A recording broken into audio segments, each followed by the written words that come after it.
Picture this. You're standing at the front of a chapel during your wedding rehearsal, watching the woman you've loved for 3 years laugh just a little too freely with the man she claims is her business partner. The same man who sends her midnight texts, shows up unannounced, and always seems to need her help with last-minute work crises over the weekend. You've dismissed the warning signs, brushed aside your gut feelings, and reminded yourself over and over that love is built on trust. Then the priest, someone who's known you since you were a teenager, turns to the man in the front row and says something that makes the whole room shift.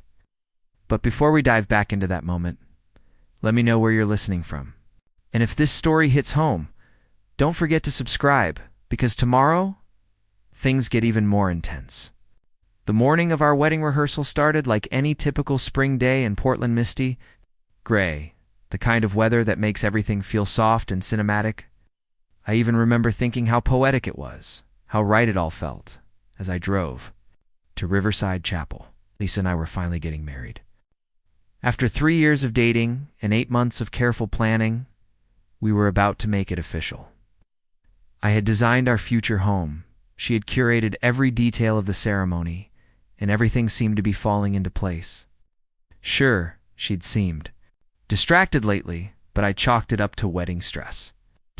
She was always glued to her phone, always running off to meetings with Ryan Thompson, her so-called business partner who, for some reason, constantly needed in-person collaboration for tasks that didn't seem that urgent. When I voiced my concerns to my best friend Carlos, he just gave me a look and said, "Trust your gut, man," but I ignored it. I kept telling myself, relationships require trust and space. I didn't want to be that insecure fiancé. Rehearsal was set for 6 p.m. I showed up early to help with the setup and check in with Father O'Brien, who had been our family priest since I was a kid. He wasn't just the officiant. He was practically part of the family. He'd been there for every major life event. My father's funeral, my college graduation, countless Sunday services. Oh. Lisa arrived about 20 minutes late and unusual, but what threw me was that she came with Ryan. Not just arriving at the same time, but arriving together, laughing like they'd just shared a private joke. I watched her casually touch his arm as they walked in. When I asked why he was there, she said since he'd helped with a lot of the wedding logistics. It made sense for him to be present. It sounded logical, but her delivery felt off like she'd practiced it. During the rehearsal, Ryan chose a seat in the front row, not off to the side with the vendors or planners front and center, where a close family should sit. He had his phone out, recording Lisa as she practiced walking down the aisle, and she seemed to be performing for him rather than focusing on our ceremony. Every time I looked at her, she was looking at him. Every time the priest spoke, she'd glance at Ryan before responding. It felt like I was standing in the wrong story, as if someone else were the groom. Even Father O'Brien noticed. I caught him watching Ryan closely, his brow furrowed, like he was trying to place a face he couldn't quite recall. During a break, he pulled me aside and quietly asked, "Jake, who is that man?" Lisa introduced him as her business partner, but something about him feels familiar. I explained what little I knew and worked in investments and was helping Lisa with community marketing. Father O'Brien didn't say much, but he kept a close eye on Ryan after that. Then came the final run-through, the mock ceremony. We got to the part where the priest asks if anyone objects, the traditional "speak now or forever hold your peace." It's usually just for show. But the second those words left Father O'Brien's mouth, I saw Lisa's eyes flick straight to Ryan, not to me. Not to her parents, right to him. And she looked panicked. That's when Father O'Brien stopped mid-sentence. He stared at Ryan, and all the color drained from his face. "Ryan Thompson," he said, slowly, deliberately. Everyone in the room turned. Ryan Thompson from St. Mary's Parish in Seattle. For the first time, Ryan looked shaken, tensed, clearly caught off guard. Lisa instinctively stepped closer to him, and just like that, I knew. I didn't need her to say a word. That movement told me exactly where her heart was. "You're..." Father Ryan said, his voice tight. "You must be confusing me with someone else." But Father O'Brien wasn't buying it. "No, I'm not mistaken." I remember you very well from your wedding 3 years ago. Amanda, your wife, spoke so highly of you during our premarital counseling sessions. Silence fell over the chapel, the kind of silence that vibrates in your chest. And then, with the whole room watching, Father O'Brien asked the question that cracked the illusion wide open. Are you still married, Ryan? Ryan's expression flickered through shock, denial, frustration, and finally resignation. He Looked down at his hands, and in that moment, everything I had believed about the life I was about to build came undone. Lisa grabbed his arm and I watched her whisper urgently, You told me you were divorced? But Ryan just shook his head slowly, and I realized I was watching my entire future crumble in real time. That's when the real truth came pouring out. Ryan wasn't just married. He had 2 young children and had been lying to Lisa for months about his divorce being finalized. Lisa, meanwhile, had been lying to me about the nature of their relationship, claiming they were business partners when they had actually been having an affair for the better part of a year. Every late-night work session, every weekend emergency, every time she had been unreachable for hours, had been a lie carefully constructed to hide what was really happening. As I stood there watching the woman I loved defend a married man she had been secretly seeing while planning our wedding, I felt something inside me break and then immediately begin to rebuild itself into something harder and more determined. Carlos had been right to trust my instincts. The red flags had been red flags. The midnight texts, the suspicious meetings, the way she had been emotionally distant even while planning our life together, it had all been real, and I had been a fool to ignore it. Father O'Brien suggested we postpone the rehearsal, and Lisa begged me to give her a chance to explain, but I was done listening to explanations. I was done being the understanding fiancé who trusted blindly and ignored obvious signs. I walked out of that chapel knowing that my old life was over, but instead of feeling destroyed, I felt strangely liberated. For the first time in months, maybe years, I could see clearly. What I saw was an opportunity to become someone entirely different than the man who had just been humiliated in front of his family and friends. The Jake Martinez who walked into that rehearsal had been naive, trusting, and willing to ignore red flags for the sake of keeping peace. The Jake Martinez who walked out was someone else entirely, someone who was about to discover just how much power he had been giving away and exactly how to take it back. The next morning hit me like cold water. I woke up on Carlos's couch with a splitting headache, and the immediate memory of everything that had unraveled the night before. My phone was buzzing incessantly with calls from Lisa, voicemails from her sister Amy, and even a few messages from Ryan trying to explain the situation. I turned the phone off completely. Whatever explanations they had, I wasn't ready to hear them, and more importantly, I was done being reactive to their chaos. Carlos handed me coffee and sat down across from me with the kind of serious expression that meant he had been thinking all night. Man, I've got to ask you something, and you're not going to like it. He paused, studying my face. How long do you think this has been going on? Because from where I was sitting last night, Lisa and Ryan looked way too comfortable together for this to be some recent development. The question forced me to really examine the timeline, and what I discovered made my stomach turn. The late-night work sessions had started about 10 months ago, right around the time Lisa began insisting we needed to postpone moving in together, because she needed space to focus on growing her business. The mysterious weekend trips for client meetings had begun shortly after that. Even our engagement party 8 months ago, Lisa had spent most of the evening on her phone, claiming she was coordinating with vendors, but now I remembered seeing her smile, the way she used to smile at me when we first started dating. I think it's been going on since before we got engaged, I admitted, and saying it out loud made something click into place. What if she never intended to actually marry me? What if this whole thing has been some elaborate way to keep me as a backup plan while she figured out what she wanted to do with Ryan? That's when Carlos dropped the bombshell that changed everything.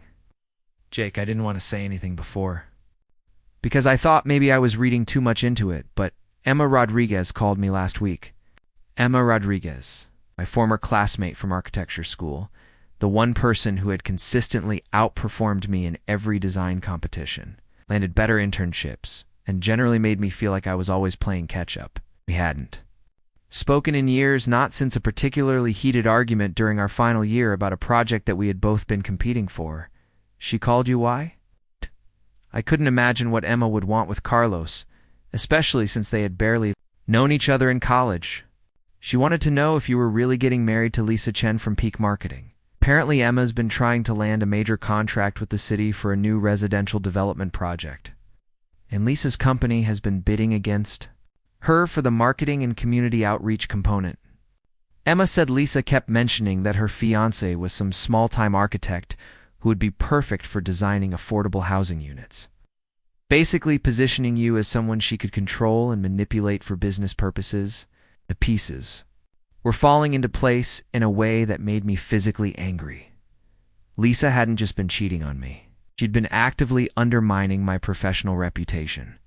While planning to use our marriage as a business networking opportunity, every time she had suggested I take on smaller projects or focus on residential work instead of pursuing commercial contracts, she hadn't been supporting my career choices.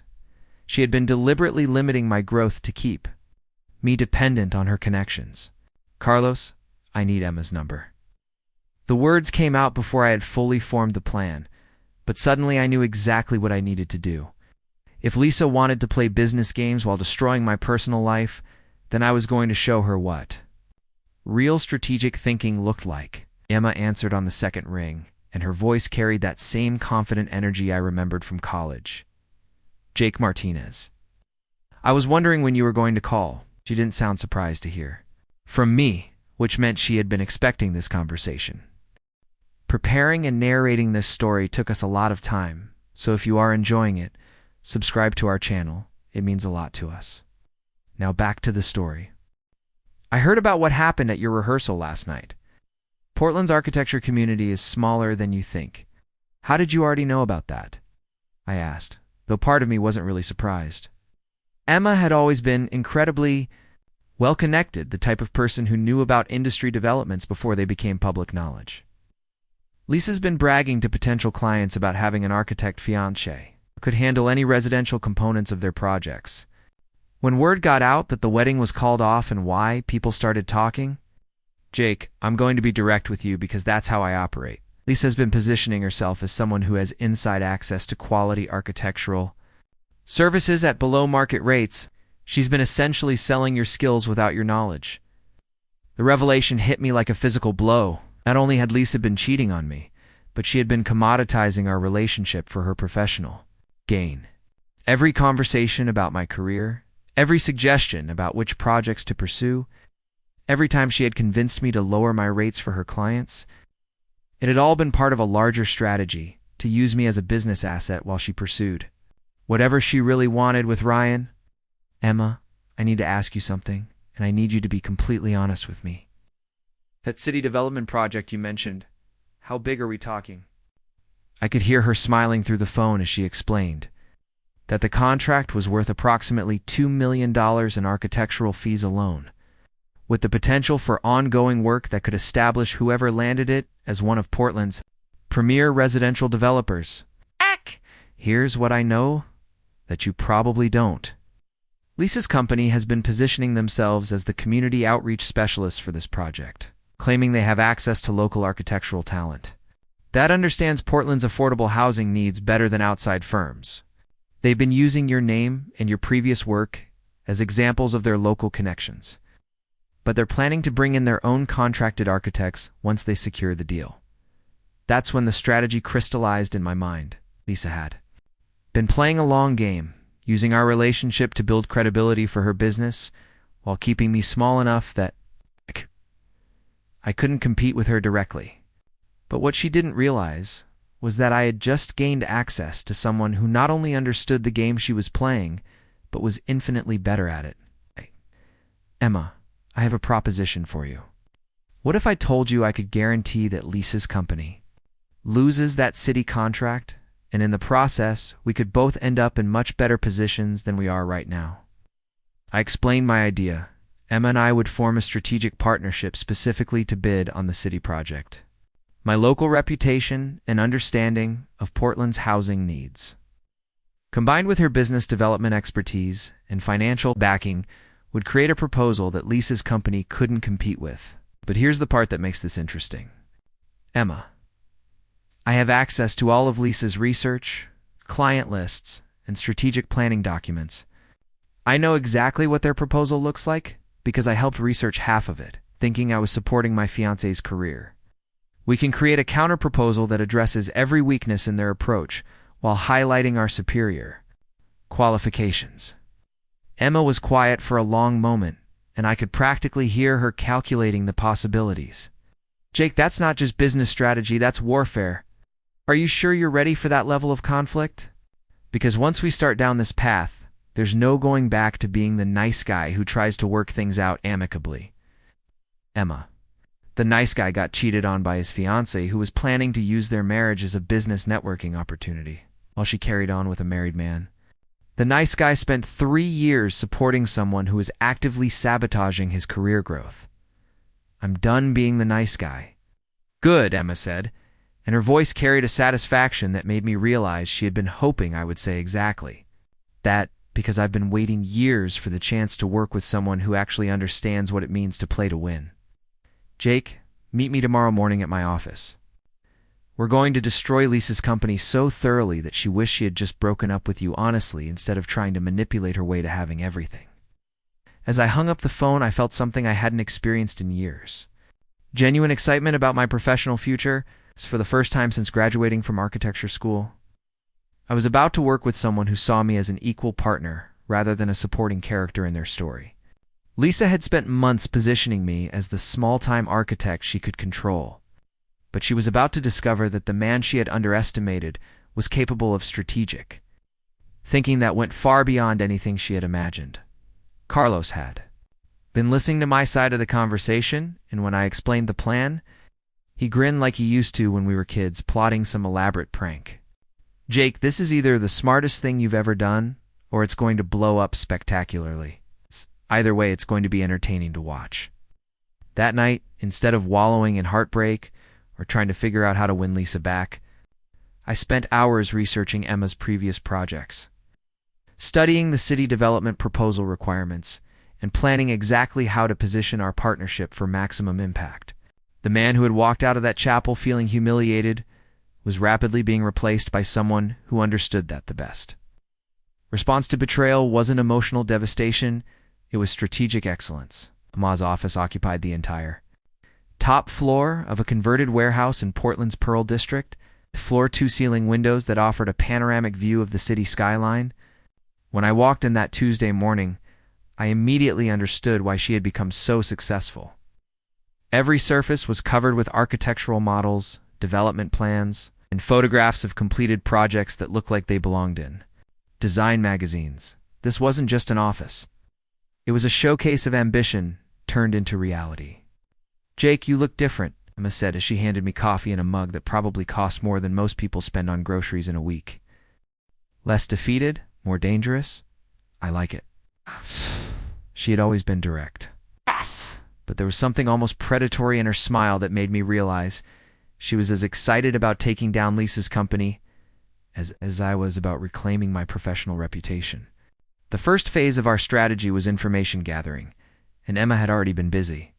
She had spent the previous evening researching peak marketing solutions and had discovered some interesting details that Lisa had never mentioned to me. Jake, did you know that Lisa's company is currently under investigation by the Better Business Bureau for misrepresenting client testimonials? Apparently, they've been creating fake reviews and fabricating case studies for their portfolio. That revelation explained why Lisa had been so stressed lately, why she had been working such long hours, and why she had been so protective of her laptop and phone. She hadn't been building a legitimate business. She had been running an elaborate deception that was starting to unravel. The fact that she had been planning to use our marriage to legitimize her company while it was actively engaged in fraudulent practices has made me realize just how deeply she had been willing to involve me in her schemes. But here's the really interesting part, Emma continued, pulling out a folder thick with documents. Ryan Thompson isn't just a married man having an affair. He's also been embezzling money from his own clients to fund Lisa's business expansion. I have a contact at the state licensing board who told me there are at least 3 complaints filed against him for misappropriating investment funds. The scope of the deception was staggering. Lisa and Ryan hadn't just been having an affair. They had been running interconnected financial scams. While planning to use my reputation and skills as cover for their activities, every time Lisa had encouraged me to take on projects through her client network, she had been positioning me as an unwitting accomplice to whatever schemes they were operating. Emma spread out blueprints and financial projections across her conference table, and as she explained her counter-strategy, I realized I was looking at the most comprehensive business plan I had ever seen. She hadn't just been waiting for an opportunity to partner with me. She had been planning this move for months, studying the city development project, and identifying exactly how to position ourselves as a superior choice. Jake, here's what most people don't understand about municipal contracts. The city council doesn't just want the lowest bid or the flashiest presentation. They want partners who can demonstrate long-term stability, ethical business practices, and genuine commitment to community development. Lisa's company fails on all three counts, but they've been masking their weaknesses through aggressive marketing and false documentation. Our proposal was elegant in its simplicity. Rodriguez Development Group would handle the financial backing and project management, while Martinez Architecture would design innovative, affordable housing that prioritized both cost efficiency and livability, instead of treating the project as a generic development opportunity. We positioned it as a chance to create a model for sustainable urban growth that other cities could replicate. The genius of Emma's approach was that she understood the psychology of municipal decision-making. Rather than just submitting a better proposal, we were going to systematically expose the flaws in every competing bid while positioning ourselves as the obvious choice for anyone who actually cared about the project's success rather than just its profitability. Jake, I need you to understand something about what we're about to do. This isn't just about winning a contract or getting revenge on your ex-fiancé. This is about establishing ourselves as the premier development partnership in the Pacific Northwest. If we execute this correctly, we'll have cities from Seattle to Sacramento asking us to replicate this model. The first public blow came during the City Council's open comment period 3 weeks later. Emma had arranged for several community activists to raise questions about peak marketing's business practices and their qualifications for handling a project that would directly impact low-income families. The activists didn't mention Rodriguez Development Group or Martinez Architecture directly, but their questions created exactly the kind of public scrutiny that Lisa's company couldn't withstand. Within days, local news outlets were investigating Peak Marketing's claims about their previous successes, and reporters were discovering the same fabricated testimonials and fake case studies that Emma had uncovered. Lisa tried calling me repeatedly, alternating between angry accusations that I was sabotaging her business and tearful pleas for me to help her manage the crisis. I let every call go to voicemail and never responded. The second phase involved leveraging my existing relationships within Portland's architecture community. Emma had discovered that several architects who had previously worked with Lisa's company had concerns about their practices but hadn't known how to raise them without seeming unprofessional. We organized informal networking events where these concerns could be discussed openly, creating a groundswell of professional opinion that Peak Marketing was unreliable and potentially unethical. Ryan's problems emerged even faster than we had anticipated. Once news outlets started investigating Peak Marketing, it didn't take long for them to examine Ryan's investment consulting business. The financial irregularities that Emma's contact had mentioned turned out to be part of a much larger pattern of misappropriation that involved multiple clients and hundreds of thousands of dollars. When the story broke in Portland Business Journal, it included details about Ryan's existing marriage and his affair with Lisa, painting a picture of a man who was willing to deceive everyone in his life for personal gain. The article quoted his wife Amanda, who had been unaware of both the embezzlement and the affair until reporters contacted her for comment. Lisa's response to the crisis revealed exactly how little she understood about damage control. Instead of distancing herself from Ryan and focusing on rebuilding her company's reputation, she doubled down on defending him and attacking anyone who questioned their relationship.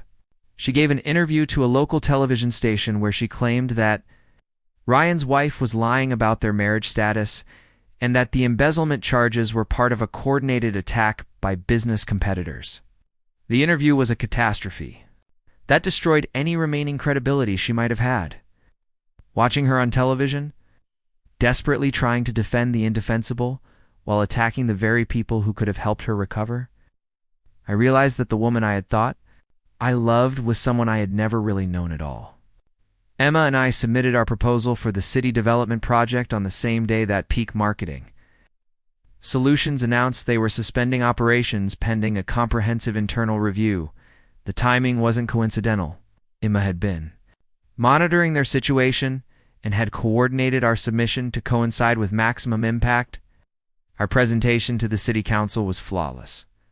Emma handled the financial projections and development timeline, while I presented architectural designs that demonstrated genuine understanding of Portland's housing challenges. We had letters of support from community organizations, endorsements from environmental groups, and a detailed plan for ensuring that the project would serve as a model for sustainable development practices. The contrast with Lisa's original proposal was stark.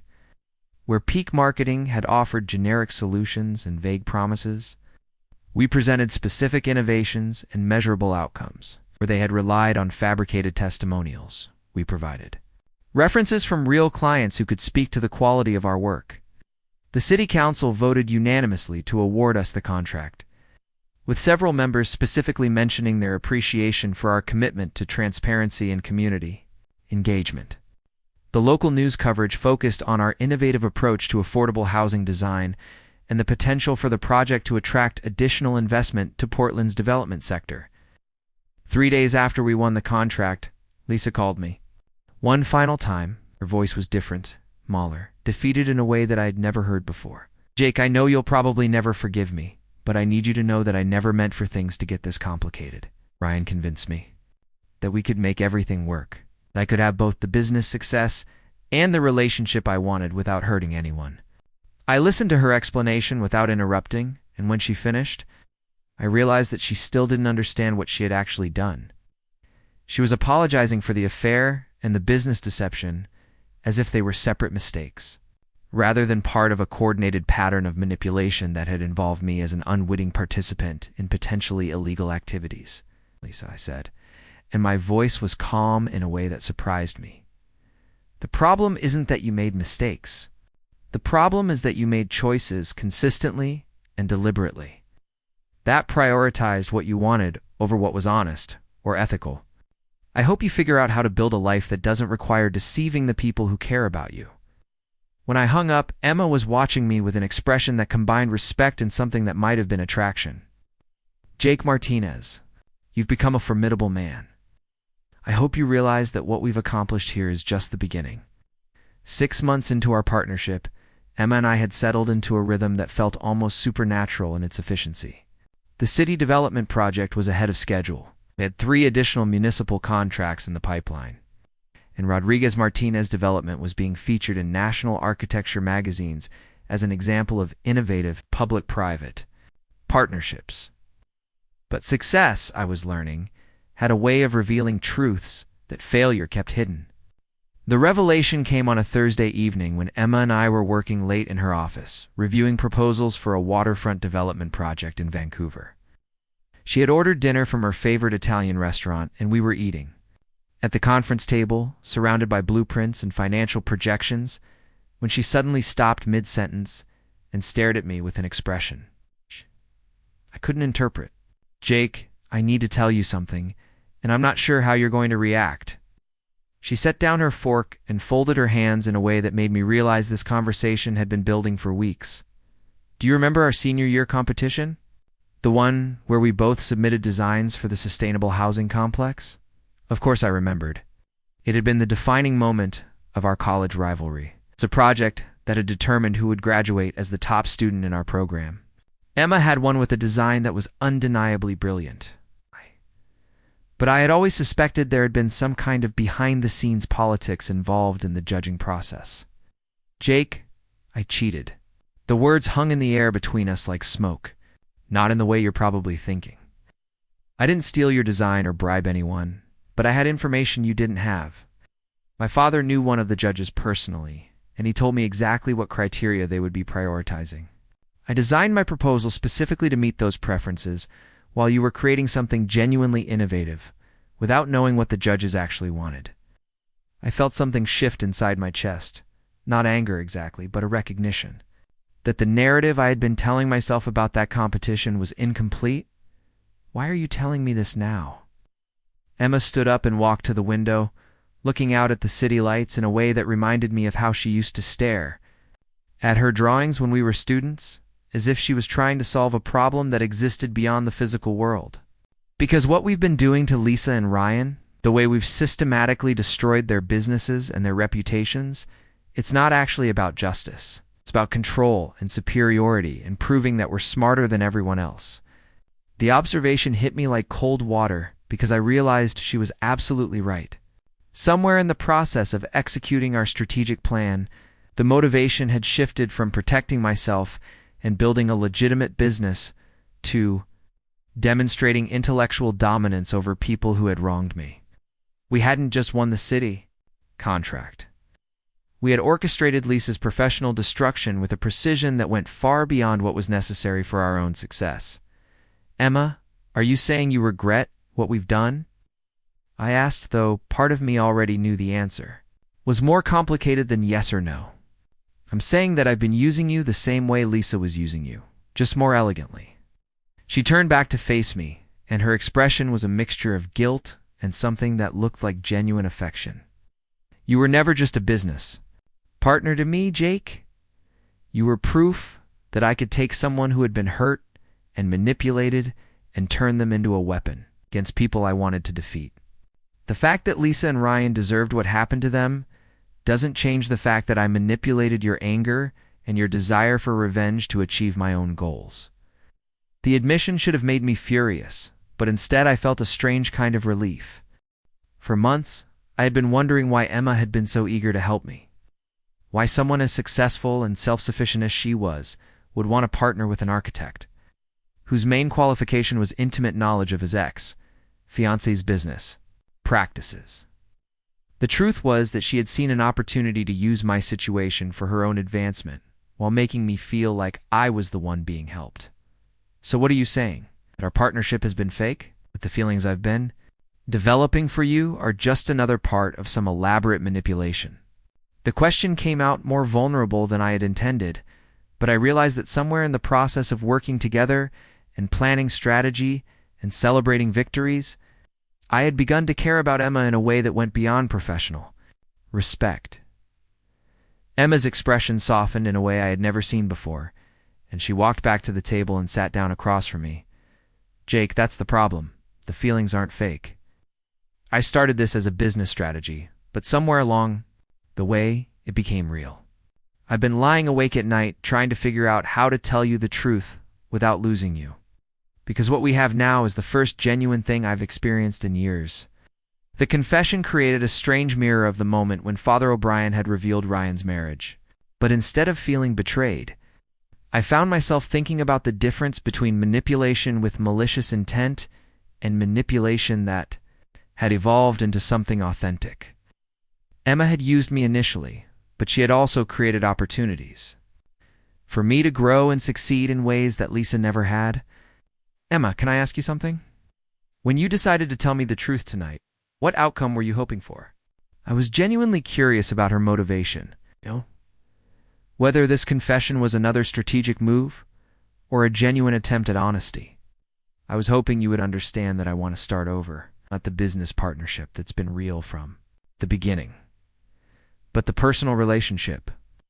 I want to build something with you that's based on who we actually are rather than who we've been pretending to be, for each other's benefit. She paused, studying my face for a reaction. Now, Jake, you've become someone I genuinely admire, not just someone I can use. That's never happened to me before. As I sat there processing her admission, I realized that the man who had been devastated by Lisa's betrayal would have been crushed by Emma's revelation. But the person I had become through months of strategic thinking and professional success was capable of understanding the difference between harmful deception and complex human motivation. Emma had manipulated me, but she had also challenged me to become better than I had ever been on my own. Emma, I think you're right that we need to start over, but not in the way you're thinking."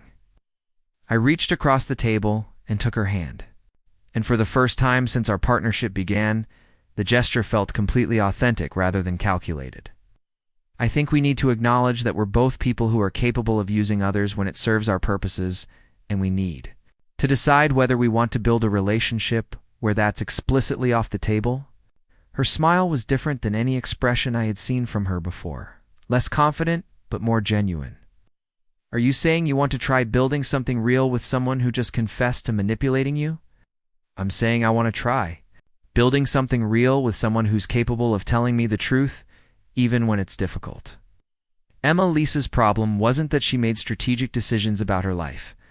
Her problem was that she couldn't be honest about what she was doing or why she was doing it. "You've just demonstrated that you can be honest even when it's risky."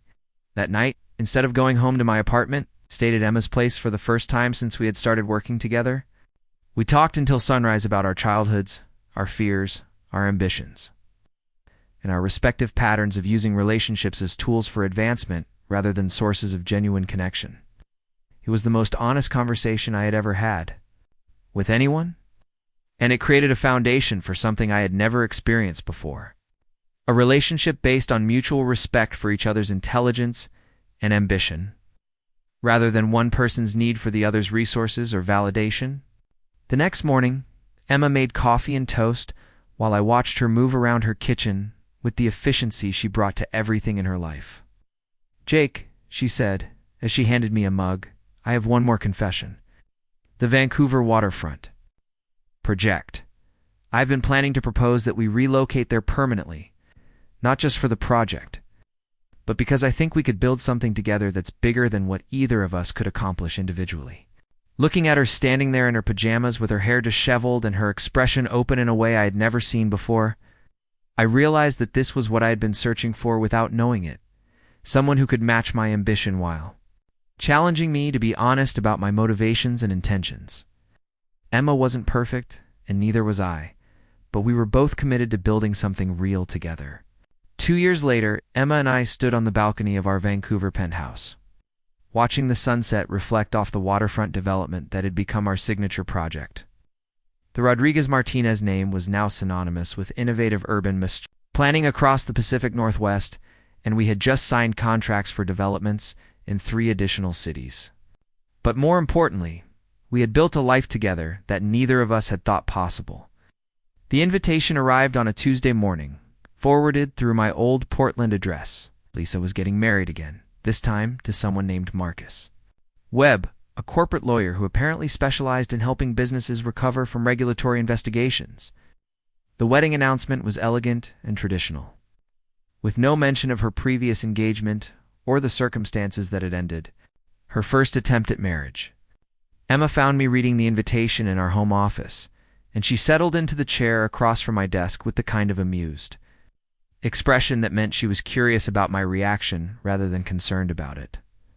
"Are you thinking about going?" she asked, though her tone suggested she already knew the answer. "No, but I am thinking about how different my life would have been if Father O'Brien hadn't recognized Ryan that night." I set the invitation aside and looked at Emma, really, studying her face in the morning light streaming through our floor-to-ceiling windows. I spent 3 years with Lisa, and I never once felt like I was growing into a better version of myself. With you, I became someone I didn't even know I was capable of being. Emma's smile carried the warmth that had replaced her earlier calculating expressions, though I could still see flashes of the strategic thinking that made her such a formidable business partner. "Jake, do you ever wonder what would have happened if we had been honest with each other from the beginning, instead of going through all that manipulation and strategy?" The question was one we had discussed many times, usually late at night when we were planning new projects or reflecting on how our relationship had evolved. I think we needed to go through that process to understand what we were actually capable of together. If we had just been honest from the start, we might have built something good, but it wouldn't have been this. Our success hadn't just been professional. The Vancouver waterfront project had won international recognition for sustainable urban development, and we were being invited to consult on similar projects in Europe and Asia. More importantly, we had created a model for development partnerships. that prioritized community benefit alongside profitability, something that had attracted attention from municipal governments, looking for alternatives to traditional corporate development approaches. The phone rang, interrupting my thoughts, and I was surprised to see Carlos's name on the caller ID. He had visited us in Vancouver several times, but he rarely called during business hours unless something significant was happening. "Jake, man, you're not going to believe this. I just ran into Amy Chen at the coffee shop downtown, and she told me something about Lisa that I thought you should know." Carlos's voice carried the same excitement it used to when we were kids and he had discovered some particularly interesting piece of gossip. Lisa's second engagement had lasted exactly 6 months before Marcus Webb discovered that she was still facing potential legal action related to the peak marketing investigation. According to Amy, Marcus had ended the relationship immediately upon learning that Lisa hadn't been completely honest about her business history. He was now threatening to sue her for misrepresentation. "But here's the really interesting part," Carlos continued. "Amy said that Lisa has been asking about you, wanting to know if you're still in Vancouver and whether you might be willing to help her with some kind of business consultation. Apparently, she's been telling people that you were always the smart one in the relationship, and that she made a mistake not appreciating your strategic thinking." I found myself laughing, not with bitterness, but with genuine amusement at the irony. Lisa was finally recognizing the qualities in me that she had spent 3 years minimizing, but only after experiencing the consequences of partnering with people who were actually dishonest and manipulative in ways that I had never been. "Carlos, if she calls you again, you can tell her that Jake Martinez is doing exactly what he was meant to be doing, or is exactly the right person, and that he hopes she figures out how to build a life that doesn't require deceiving anyone." Emma had been listening to my side of the conversation, and when I hung up, she was studying me with the kind of analytical expression that usually meant she was processing information for some larger purpose. "Jake, I have a confession. I've been tracking Lisa's situation through mutual contacts in Portland's business community. Not because I'm concerned about her, but because I wanted to understand what kind of pattern her behavior represented." The admission didn't surprise me. Emma's approach to understanding people was systematic and thorough, and I had learned to appreciate her tendency to gather information about situations that might impact our lives or our business. "What did you discover?" I asked genuinely, curious about her analysis. Lisa isn't malicious in the way that someone like Ryan was. She's just fundamentally incapable of understanding other people as complete individuals rather than resources to be managed. She didn't betray you because she wanted to hurt you. She betrayed you because she couldn't conceptualize your feelings and your goals as being as important as her own. Emma's observation helped clarify something I had been thinking about since receiving the wedding invitation. My anger toward Lisa had faded not because I had forgiven her, but because I had come to understand that she was operating from a fundamentally different framework about how relationships and partnerships were supposed to function. "Emma, I think the reason our relationship works is that we both understand that we're choosing to prioritize each other's success and happiness, but we're doing it from a position of strength rather than need. We don't need each other to feel complete, but we choose each other because we're better together than we are separately." That evening, we hosted a dinner party for the Vancouver development team, celebrating the completion of the waterfront project's first phase. As I watched Emma coordinate conversations between architects, city planners, and community representatives, I realized that this was what genuine partnership looked like, to people who had developed the confidence and competence to succeed independently, but who chose to build something together because they enjoyed the challenge and the collaboration.